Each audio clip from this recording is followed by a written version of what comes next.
for a young girl, for a 14-year-old girl to be in the gym every day is a big commitment. But she lives and breathes it. The glitz and the glam's not really going to affect them. They're going to be used to it from such a young age. He's not really famous for being an MMA fighter anymore. He's famous for being Conor McGregor. It's a cursed venue. If I have a fight at the Indigo, there'll definitely be a fight in the crowd. I just woke up this morning. Obviously, I'd seen on Twitter, I've been added to the UFC rankings. I'm not fussy. I'll jump in with whoever. That's always been my attitude. Episode 1 of the listening to podcast. Bang. If it's being losing, keep it moving like a caravan. See feds at the back door. Get door, that's what we trap for. Some man they wanna chat shit till I knock them ain't like I'm Jack Shaw. Rolls hat, rolls back, my flow sharp like a hacksaw. Getting off. Yeah, happy days. Episode 2 then, mate.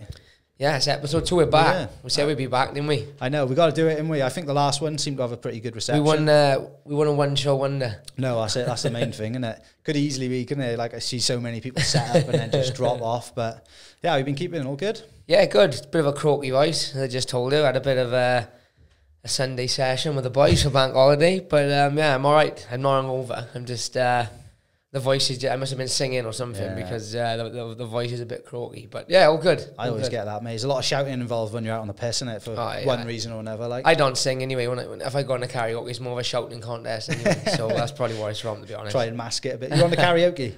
I think I might have been, yeah. Vaguely. I think me and my mate done a bit of Bob Marley, I think, on the karaoke. So hopefully there's no videos of that flying about. It's going to have to fly about, isn't it? It could be going viral, that sort of thing, wouldn't it?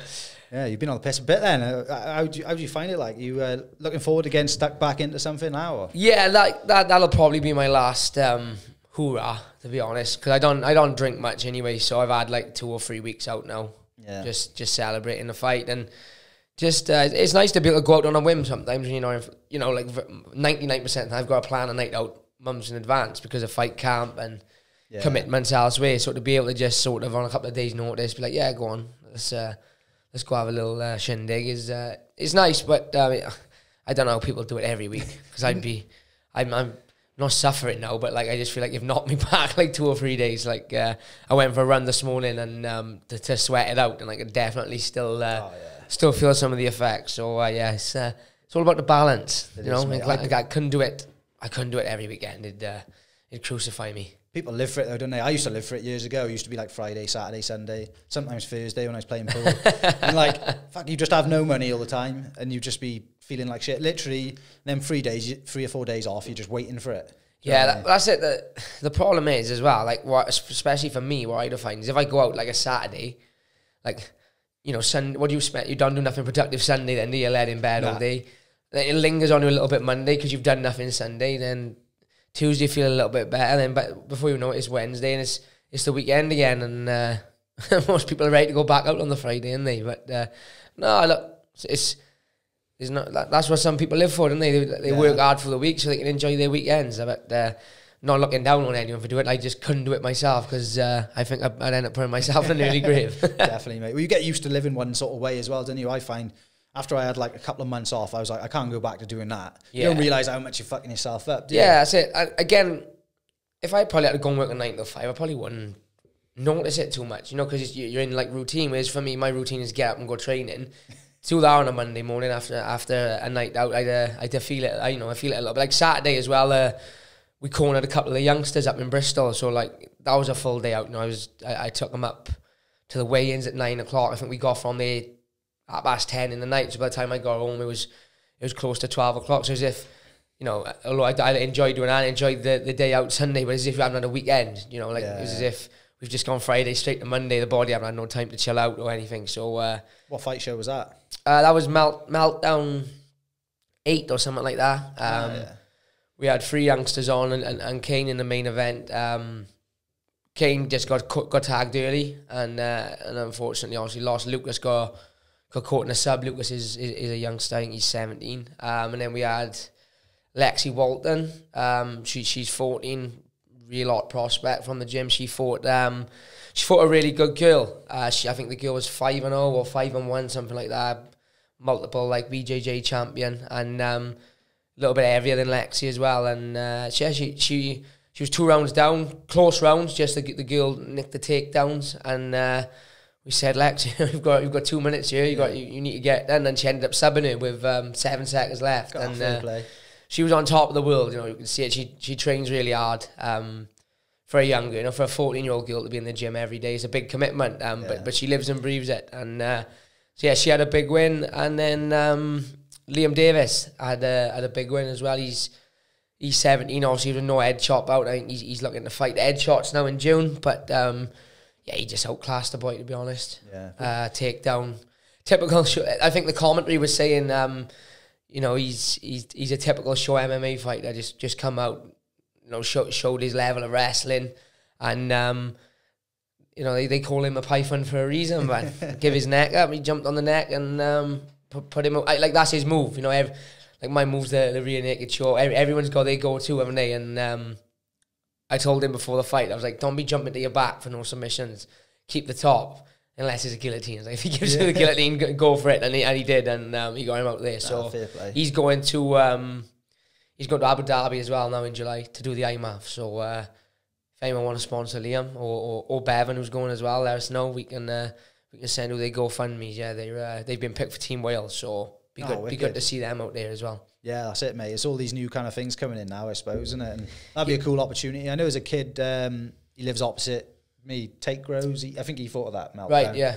I like bother with his dad a little bit and things, and yeah, I think he's going to Abu Dhabi. It's a good opportunity for him. I tell the kids in the gym when I was like, what are they, 16, 17? When I was that age, you couldn't even get an MMA fight for someone my age. Yeah, you know, I didn't have my first fight till I was 17, and funny enough, I was on Paul Sutherland's show Run Meltdown on the weekend, and yeah, you couldn't even get a fight, let alone go to Abu Dhabi and represent Wales and fight like in this. Because I tried to explain to him, because it's in I think it's what's his name? I can't remember his name. He's a sheik basically, and he helps with the IMMAF. So I said they'll be treated like royalty out there. You know, they'll be treated like Olympians. So it's a massive opportunity for him at such a young age to experience something like that. You know, I didn't really see the glitz and the glam of it all until I went to the UFC with Jack when he had his debut and stuff like that. So yeah, big opportunity for him. Definitely. I can remember watching some of the Embedded when Poirier went over there to fight Khabib, like, and he was treated like royalty, weren't they? They were like chucking gold chains at him and all sorts of crazy things. Yeah, they love it out there.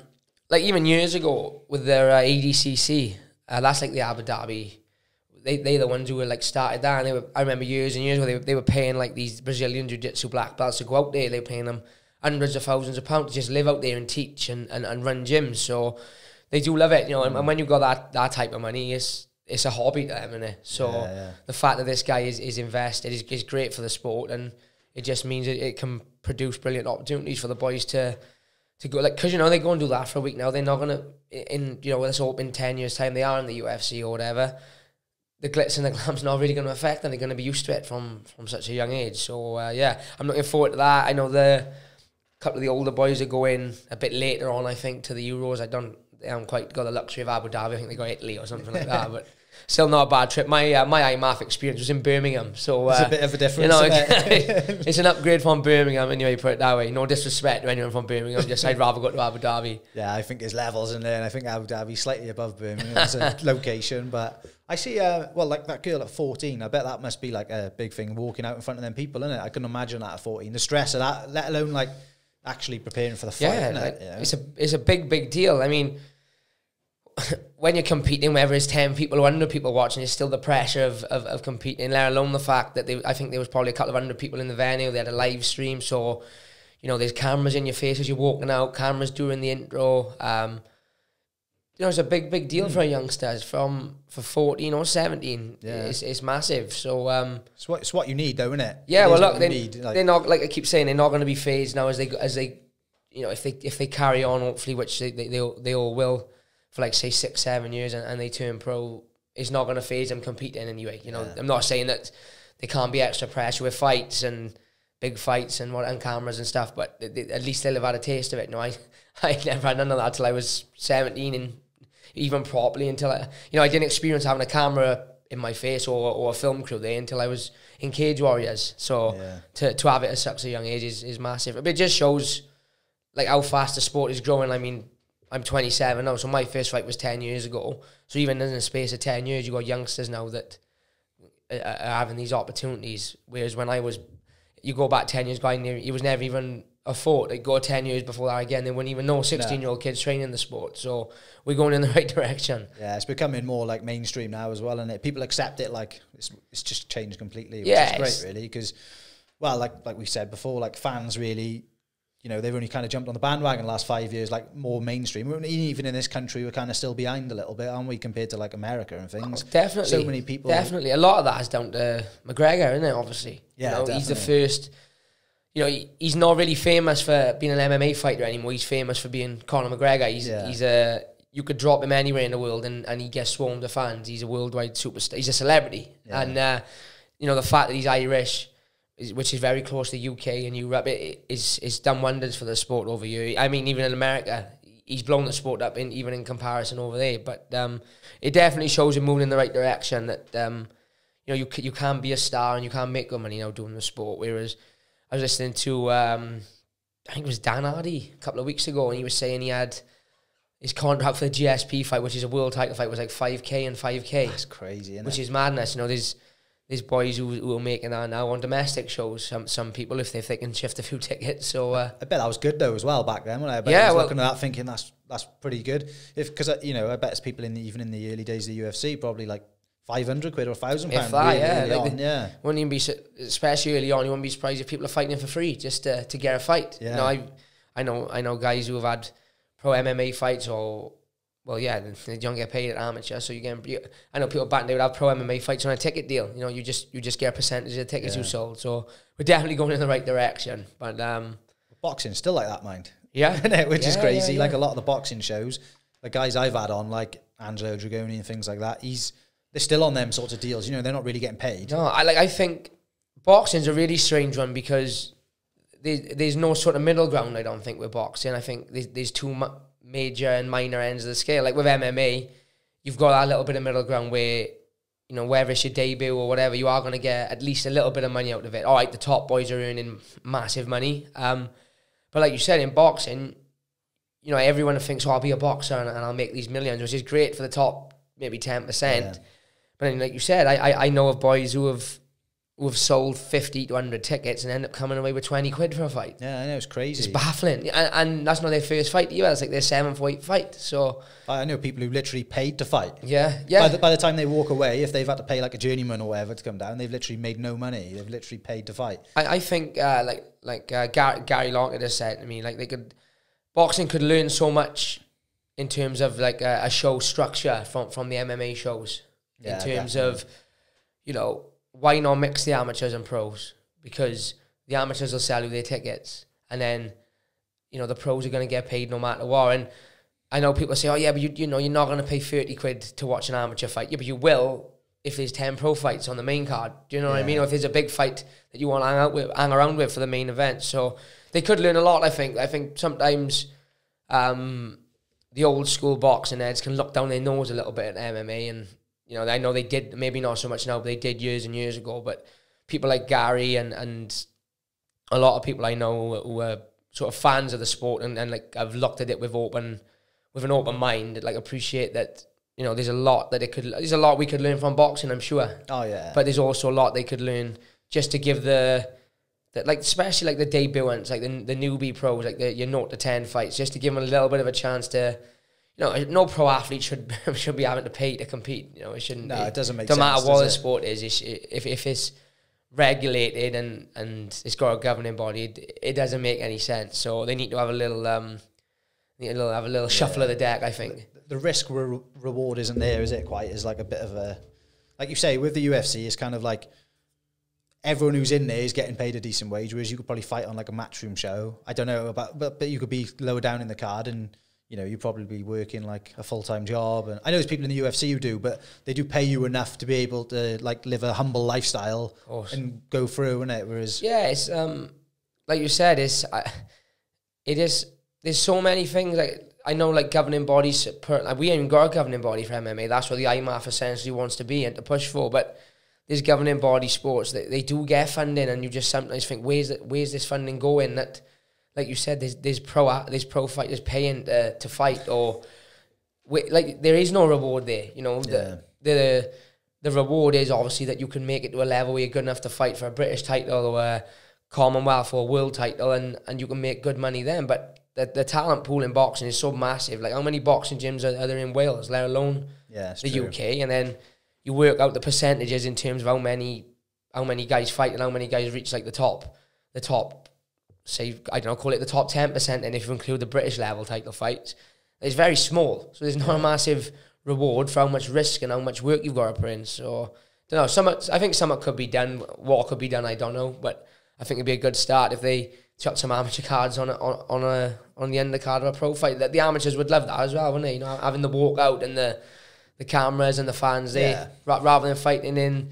You know, I had a boxing fight in the Mice Manor. There's about 50 people in there. Yeah. So there's things they could do different, I think. Did you ever do any in pro, or was it all? No, just amateur. Just amateur. Yeah, I fought. So I fought in the Mice Manor. Then I fought in some social club in Swansea, and then I had the novice final, which was in like a leisure centre in Swansea, which was a little bit bigger. But again, it was, you know, there was no sort of, when you consider it was the Welsh Novice Championships, there was no big feel to it. It was just they plonked the boxing ring in the middle of a sports hall and chucked a couple of seats out. And mate, I went to watch that BKB. Yeah. And fucking hell, there's more fighting in the crowd there than there was in the ring. I'm not even joking. We were walking through as we come in, like we were a little bit late. So I was looking at my ticket number. I got over to like my seat, and there was just people everywhere stood up and everything. They were like, don't worry about your seat. Everyone's just fucking everywhere. And everyone was just wrecked. There was no one like sitting people down or anything. Honestly, everyone was just stood up, crowded around the front, in everyone's way, beer everywhere. Was that in the O2? In the Indigo? Yeah. I think it's something about that venue because, like, so Josh, when Josh Reed fought Wood up there was major scraps in the crowd. Was it? Yeah. When I fought Vaughan Lee, I thought that was in the Indigo. Like, all my mates said there was just absolute fighting non-stop all throughout the night, and like not just the odd push and a shove, like full on mass brawls. And we walked through the maybe it's the venue, like two groups of people split apart, and we were just like, fucking hell, they're going at each other. It's a cursed venue. You know, if I have a fight at the Indigo, there'll definitely be a fight in the crowd. Well, it feels like there's only one way in and one way out, so there's like no getting away from it. It was just carnage in it. That was a good. I didn't get a chance to watch it. I know Sean obviously had a good win, but I seen Barry Jones as well. Yeah. Beat Sweeney. I know. I don't know loads about the BKB, but I know Sweeney's been about.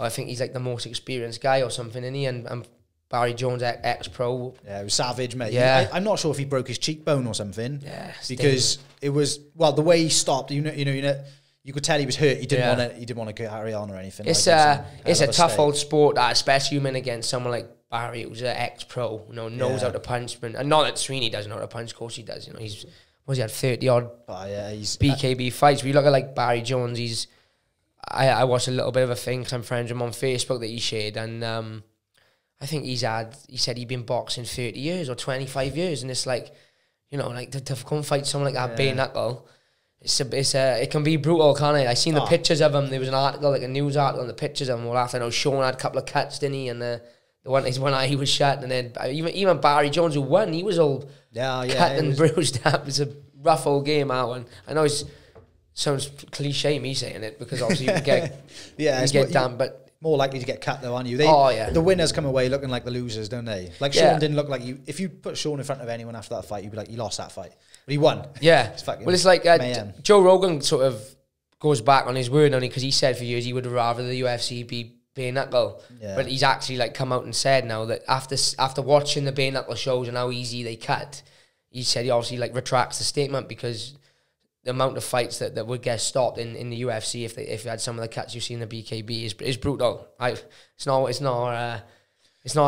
for me anyway. It's not a future for you. No, I don't think so. I'd love to. Maybe sit in a crowd and watching it, but if BKFC comes to you and offered you I'd be the most boring BKB for me and the boys take a piss. I'd be the most boring BKB fight of all time because I'd just sit on the jab for 4 rounds. Be shooting on him. I just jab and move. The minute they get close, I just tie them up.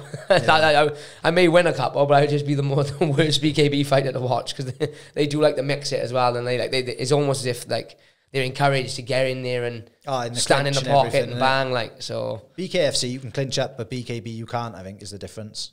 Oh, in BKFC you're allowed to work in the clinch. You can work in the clinch for like so many sets. That's why Mike Perry's gone there, I expect. Yeah, that's it. Whereas BKB, you can't. So I think that's a difference between them. I think that's why that Tyler Goodjohn struggled a little bit more in that because they were clinching up with him. He's never done like wrestling or anything. I seen James Lilly's gone gone to America to fight. Is that BKFC? Yeah.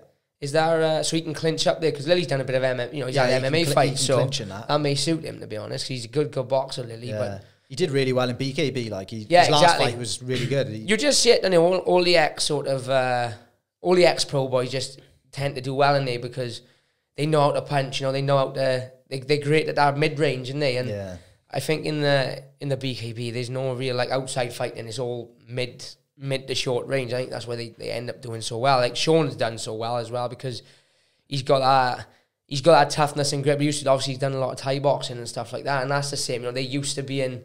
Yeah. Although in Thai boxing, it's obviously a lot of knees and elbows and kicks, but they do get in close. You know, they don't sit on the outside. And but yeah, it was good to see. I think Sean. What's the belt he won? That's they got. It was like an American Police Gazette belt. So I seen it's like the oldest belt of oldest fighting belt of all time or something like that. So he loves that as well. That's a nice one for his cabinet for him, definitely. Yeah, no, it was good, mate. It was really good to be there as well. I've been to like live events before, but that was. Like I say, it was rough in the crowd and everything. But it was carnage when he was on. Like, there was loads of Welsh people there. Like, it was... Because there was loads of people there for Barry Jones as well. So they were both kind of, like, supporting each other. Yeah, it was a big night, wasn't it? Especially, it wasn't even a night. It was an afternoon, wasn't it? Sunday afternoon. Yeah, it was in the afternoon, yeah. Yeah, fair play. Good I went to a wedding like before, so I was pretty hanging the next day. So we just ended up... I was on the cans in the car on the way up. What makes you bad makes you better, as they say. Yeah, I just couldn't... All the boys were, like, buzzing on the way up. They were drinking cans. I was just like, I can't deal with this. I'll drive. Well, no, I need a drink, otherwise I'm never going to be able to cope with it. Because it's hard work, isn't it, when everyone else is having a drink and you're fucking just sat there like a lemon. Oh, tell me about it. That used to be my life. I used to go out sober with all the boys would go out, and before I go on my miss, I go out sober just for something to do on the weekend, and you can stick it for so long and you get to the stage like, right, I'm going to go home now because everyone's getting a little bit too rowdy, like. 10, 11 o'clock, that's it, innit? Yeah, call it a day then. Starting to cook your head then. But anyway, you got some news today anyway, mate. Was it today you ranked? We'll have to hit the button, is it? Hit the button, the sound effect. There it is. There's the full-on cheese on, isn't it? Yeah, I say new. I've had a couple of people like, I've spoken to a couple of the boys today and they were like, did you know? And I was like, no, I just woke up this morning. Obviously, I'd seen on Twitter, I've been added to the UFC rankings. Number 15 as well. I think Marias is still in there, so could even go to 14 perhaps. I don't know how it works, but yeah, been pushing for it for a while. Obviously, we expected it to happen straight after the fight. It didn't, and then I just sort of thought, right, I'm gonna need one more. But always good. Something I had sort of I've had as a little short-term goal for a long time is to get ranked. I mean, I would have been happy to get in there by the end of the year. So yeah, good opportunity now to. I think it puts me in a good spot. Hopefully. Coming off 5 wins, I'd like to think they'll push me up against someone who's above me rather than have me fight someone who's not ranked. But who fucking knows? Yeah, because I was thinking Marias is retired, is he? So he announced on Friday, I think that he's retired. Because when I seen I was in there, I initially thought, they've took Marlon out, and maybe they'll push Asuncao up and put me to 15, and then. I clicked on it today and I was 15, but Marias is still in there. So I don't know. Maybe it's could be an error or something. I don't know. It could be 14 soon. Yeah, perhaps I'm 14 and Asuncao, or other way around. Perhaps they'll push him up to 14 and put me up. I don't know. But climbing the rankings without even fighting. Yeah, exactly. That's the way to do it. But yeah, if he's retired, obviously he'll be out from this, or maybe it's like an admin error. I don't know. But we're in there. That's the main. Second. Welsh fighter ever to be ranked. Is it? Yeah. Only to obviously Brett Johns, who's the first Welsh guy to do everything. First guy in the octagon. First guy to win a world title or 2 world titles. First Welsh guy to fight for UFC and Bellator. First Welsh guy to get ranked. First Welsh guy to nail a calf slicer. So yeah, obviously I'm in good company, put it that way. You know what I mean? Yeah, definitely, mate. And it's been a while. I can't remember when Brett was ranked. I think it was 2018 or something like that, or 2019. So it's been a good few years since we've had a Welsh flag in those rankings. So it's nice to see, and hopefully the sign of many things. You know, many people can come behind me now and fingers crossed, following my footsteps. Nah, mate, I'm chuffed for you. It's, you know, like you say, after UFC London, you thought it would have happened, and it has now anyway, isn't it? So yeah, it's a big deal. Like I don't ever give myself too much credit, and I don't ever get overwhelmed or not starstruck, not too taken back by much. I just sort of taken in my stride.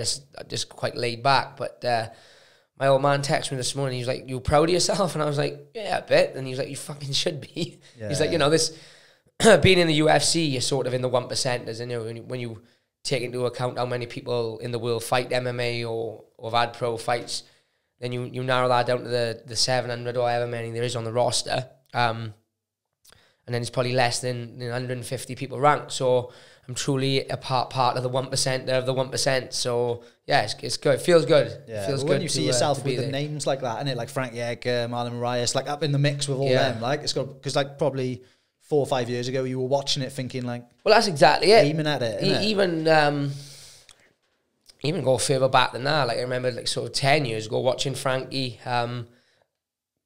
Like I was out in Turkey on holiday at 17, and Frankie fought Ben Henderson, and they robbed him. And I'm a massive Frankie Edgar fan. I was like, that's, you know, I was devastated that because he lost the belt, and then I thought, oh, he's won it again, and they robbed him. So to be like, you know, I'm 15, he's 11. It's a weird one, but yeah, that's what they say. What they keep going till your idols become your rivals and all that stuff. So that'd be a good fight for you, I reckon. Wouldn't it? Like it would be. Did he lose his last fight? Is he on the way down He's as well? Lost, so he's lost quite I think he's lost 4 of his last 5, or 3 of his last 4. So he is on his way down, Frankie. But you know, he's been in the game so long. You can't really write a guy like that off. You know, he's fighting the best. He's always made a career as well of sort of people saying, "Oh, he's done," and then he comes back and pulls a win. You know, it's very much like Aldo. Like, you know, a year ago, people were writing Jose Aldo off saying he needs to retire, and all of a sudden now he's on a 3-fight win streak. It looks like he could fight for the belt. So, you know, he's got that attitude, Frank Edgar, that never say die. But yeah, it'd be one to tell the kids and the grandkids, if I ever have them, to fight him. I try to play it down a bit because I'm not sure I'd even want to fight him, to be honest, because of how much I'd end up fanboying him afterwards. But would it be weird stood across from him? I think it would be. Like, what the fuck am I doing? Yeah, I think it would be. It was very similar to Vaughan Lee. When I was stood opposite Vaughan Lee, I remember I watched Vaughan Lee fight at UFC Birmingham. I would have been either 16 or 17, and that card sort of reminded you of this last London card. Like, all the Brits come on and they put on massive finishes like Terry Etam. Who else was on there? John Maguire. Pickett was on there. Pickett lost. But like John and Terry, all the Liverpool guys. Paul Kelly was on there, I think. And Vaughan Lee was on there. And so then I was thinking in my head, it would have waited about 7 years later, and I'm stood opposite them and thinking, this will feel a little bit weird. But yeah, who knows? Maybe it will be Frankie. Maybe it'll be Simone or O'Malley, or obviously it can't be Marias because he's retired. Yeah. But we'll see. We'll see. Definitely aiming up, like you. Yeah, we're aiming up. Yeah, you got to take it up, haven't you, at this point? Yeah, we got to aim up. Like, how long was I calling for a guy with a rank next to his name and I never got it? So it's got to be. Well, it hasn't got it. I say it's got to be as if I got any say, but I'd like for it to be someone in front of me. You know, Ricky Simone. I think O'Malley's fighting Munoz. I seen somewhere online. So. Is it? You know, maybe it won't be, and maybe it will be. You know, Dominic Cruz is there floating about. Songs floating about. Cheeto is up there, Mirab's up there, so yeah, any one of those, like, I'm not fussy. I'll jump in with whoever. That's always been my attitude, getting in with anyone and everyone. You know, you got to be ready to fight them all if you want to be the best in the world. So I'm more than prepared to do it. Definitely, mate. That's it. Well, yeah, like I say again, chuff for you that you're on the way up in it, and it's just happened like kind of overnight, and it's a weird. It is a weird one because, like you said, you would have expected it to happen the Tuesday after the fight if it was going to happen. So to wake up after just a normal weekend kind of thing and it's there is a little bit crazy. But yeah, it's good for me. It's a good buzz for the boys now at the gym. The coaches as well. It's a testament to them. You know, my old man Carl, Gary, Heem, Greg. So yeah, I'm happy. I'm proud of myself. But as with everything in this sport, it's short lived. You know, there's always something next. Same with a fight. You win a fight, the glory is short-lived. It's great. You bask in your glory for a week, and then you start to think, right, when's the next one? Who's the next one against? So, we'll... but yeah, it's one for the, not a bucket list, but it's one to put on the achievement list. But it's there, innit, for obviously the future, we're looking ahead of that anyway. Wanna play Episode my 1 weeds of like the black, TANKD listening to podcast. Australia bang. If it's beef, we ain't losing, keep it moving like a caravan. See feds I'm at the back door, get dough, that's what we trap for. Some man they wanna chat shit till I knock them, ain't like I'm Jack Shaw. Rolls hat, roll stack, my flow sharp like a hacksaw.